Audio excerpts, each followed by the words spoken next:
Hey guys, how you doing? Ron here with TechTipsToGo. So in today's video, we're going to be covering a couple of things.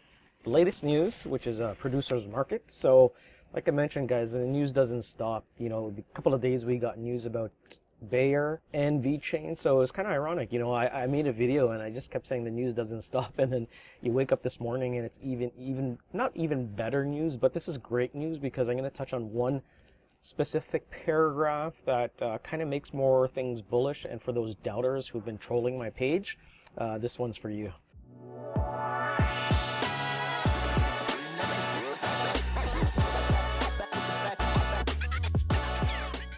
So before we get into some of the other news, I'm going to go over a list of things that I'm going to talk about. One is one to watch. So if you guys aren't familiar with coinstats.network, I'm going to show you one of the altcoins that someone requested me to kind of review, and I've been kind of keeping my eye on it.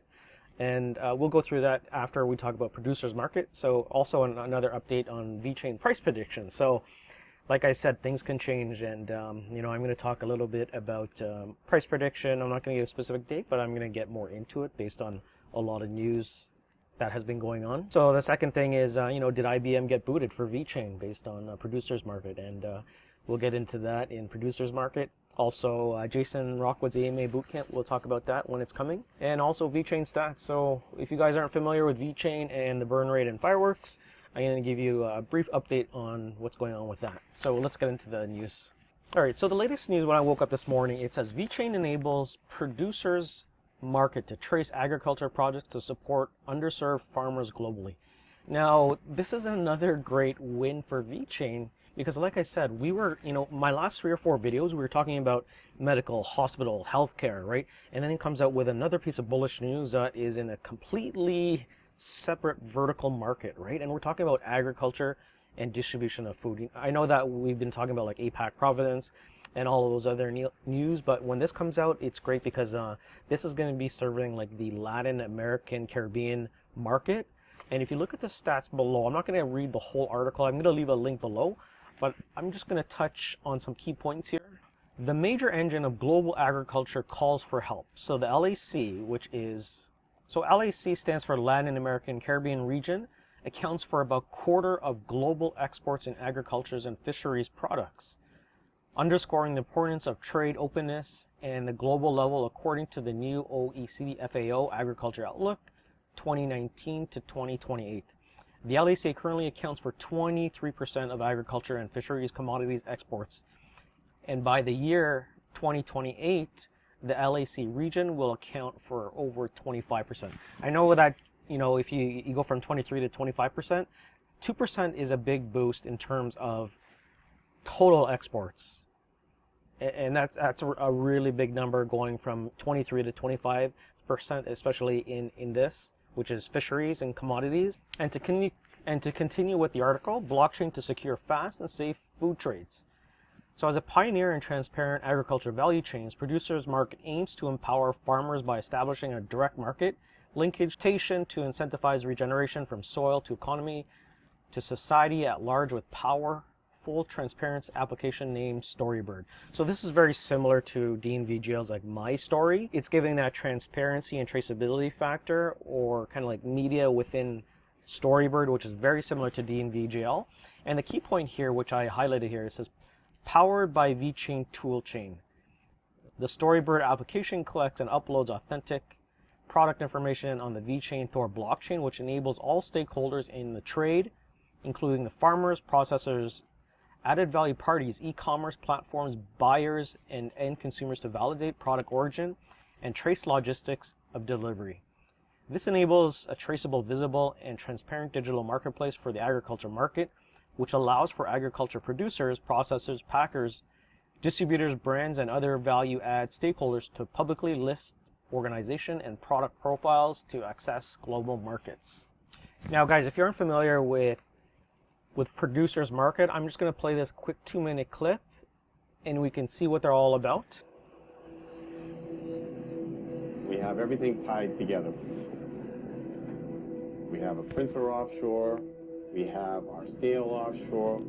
We have everything going into our computer system that can bounce it back to the shore.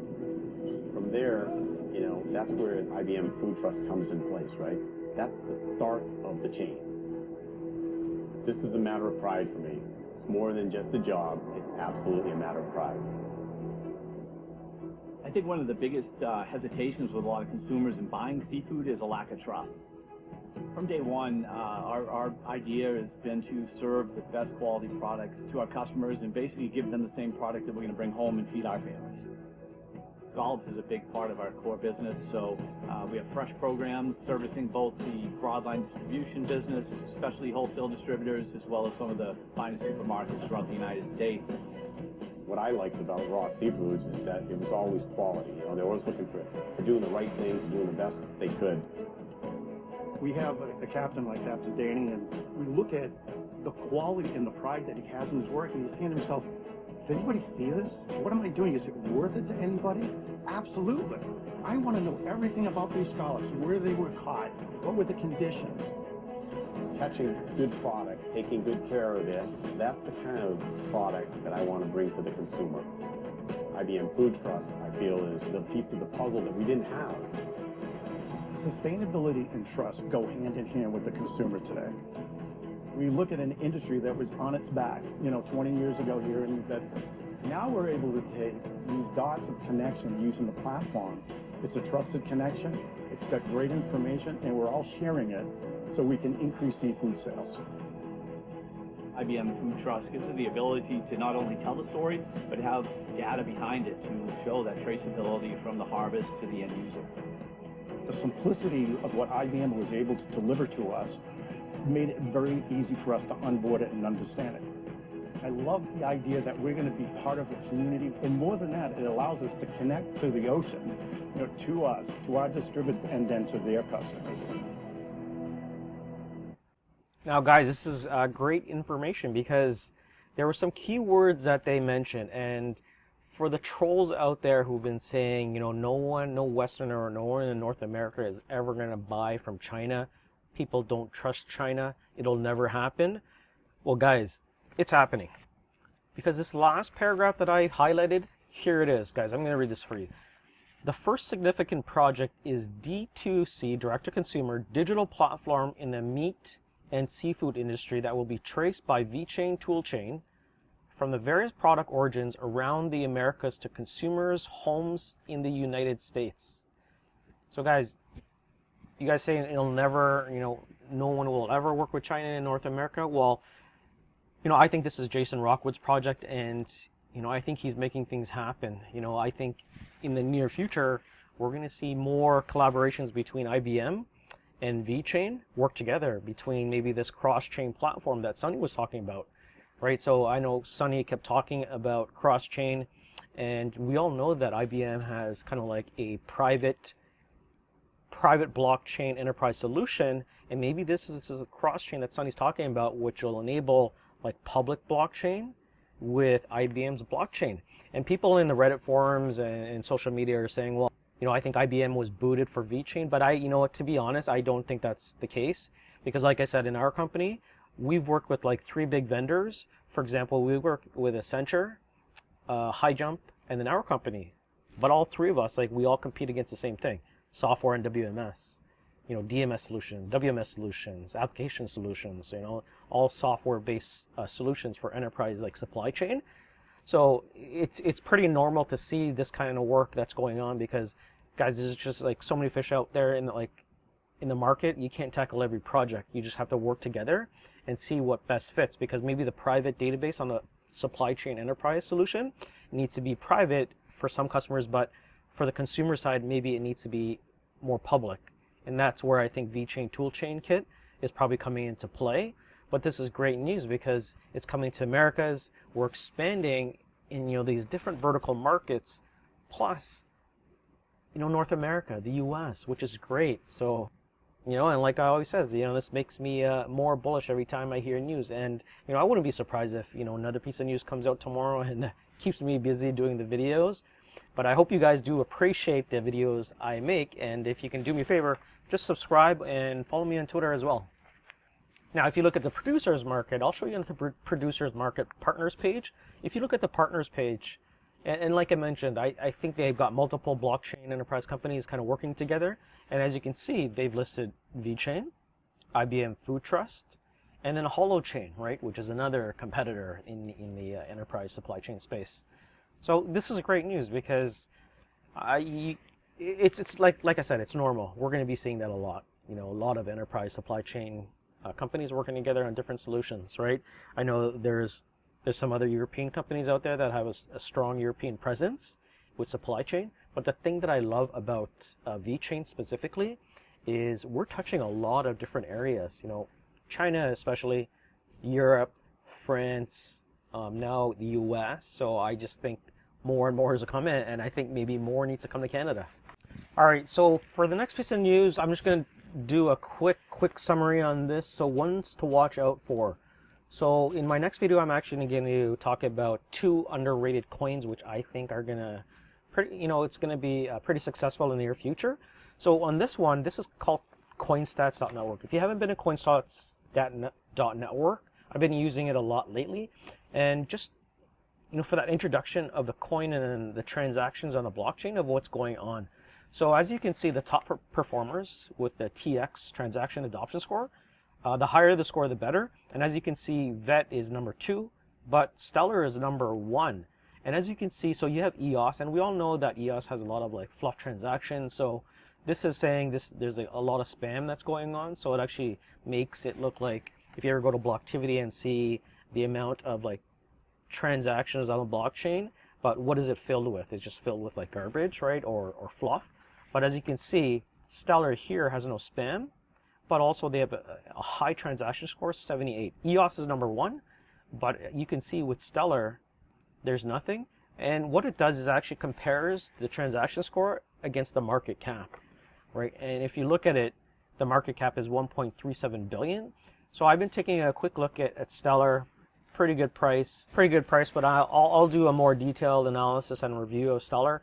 But let's get into the next piece of news. So this next piece of news, we have Jason's AMA bootcamp, which is scheduled for June 2nd, 10 p.m. UTC time. Now, if you haven't joined any of these boot camps, I'd really recommend them just to kind of figure out, just kind of listen to this perspective of different vertical markets that are kind of like entering the Vechain ecosystem. As well, the part that I like the most is towards the end, where you kind of have like an AMA where hopefully they'll answer a lot of your questions. I know with David's AMA, he actually went into more detail and answered actually quite a bit of questions. So I'm hoping that Jason and Alex, or hopefully Jason answers a lot of those questions, especially questions related to like potential partnerships in the US, what he has in store. I know he mentioned that he can't release much information, but maybe we can kind of poke those questions and maybe he'll spill the beans, right? So you never know, like when you're underneath the gun, sometimes you forget to, right? So anyways, poke the questions. It's on June 2nd. Ask the questions, fire away. I like to do that. I ask a lot of questions. Not all of them get answered, but I try my best. So join the AMA or the boot camp on June 2nd. All right, guys, and the next piece of news here is the burn rate. So yesterday we burned almost 5 million again. It's just the burn rate is looking good. I think as we progress throughout the year, it's like I said, it's just going to be white noise to us. Like 3 million is going to be the norm, 5 million is going to be the norm, 10 million, right, a day. Like I see it coming very soon, right? And today we're already at almost 4 million, which is great. So that brings me on to my next price prediction. I know everyone's kind of waiting for like price predictions, etc. So like I said, everything could change, right? And just reading the last piece of news and the amount of partnerships that we are onboarding, like for any company to onboard that many clients or customers that Vechain has had in the past week or 2 weeks or 3 weeks is pretty amazing. It's bullish. And it doesn't reflect the price in my opinion, but guys, this is not your traditional NASDAQ stock that's listed or that just went IPO. Guys, this is like cryptocurrency, so anything can happen. And that's why we're all in it, because we never know. Like we could be sleeping and in the middle of the night we're up to like $75, right? Well, not really, but you guys know what I mean, right? And that's why we're in this. We're waiting for this massive bull run, and we don't know when the bull run's going to come. So that's why we're all so excited, because when you look at Vechain, like who has the best use case out there? in my opinion, yes, I'm bullish. I might be biased, but I think Vechain does because, like I said, even if you take Vechain off of like the cryptocurrency market, even if they didn't have Vitho and they were like a IPO company on the NASDAQ, I would still invest. I'd still invest the same amount of money, right? Because the partnerships and the technology. I think it's more the technology and that we're all early adopters, investors into them. We kind of all have this like, our hands in it. And that's what makes this thing so exciting. Being a part of this ecosystem, being an early investor with Vechain, seeing the competitors, seeing who has the best use case, right? And that's what makes it so exciting. I know that Vechain has competitors out there, but I think just with Vechain's partnerships, like especially like PwC and DNVGL and Deloitte, they can touch so many different areas across the globe and across the world. Like we've already seen like DNVGL's potential of like 900,000 customers. PwC, like I'm pretty sure they have maybe even more customers than DNVGL, right? And they're a global consulting company that's like in the top 3. Then you have Deloitte. So that's what makes everything so exciting. And when I talk about like price predictions, I think, when I say, I'm not saying, well, I don't know. I'm not saying that $1 is going to come soon, but it wouldn't surprise me. So I know I did say like my price prediction was 1 to 3 cents by end of year, but I think if we have a nice great bull run, especially with BTC's follow-in movement, I'm going to be more bullish and I'm going to raise my expectation. So I could say that the dollar is probably going to be coming sooner than later, but I'm not going to give a specific time. I don't like it, but I just think good things are going to be coming very, very, very soon. So I'm just waiting for more bullish news from Sunny and when it's going to come out. But even if not, even if no news comes out that's really big at the pace that they're going, I've got good faith and I've got a good feeling. So anyways, guys, please subscribe to the channel, comment below, let me know what you guys think. And if you haven't joined my Telegram group, join the Telegram group. It's t.me/TechTipsToGo. And I'll see you in the next video, guys.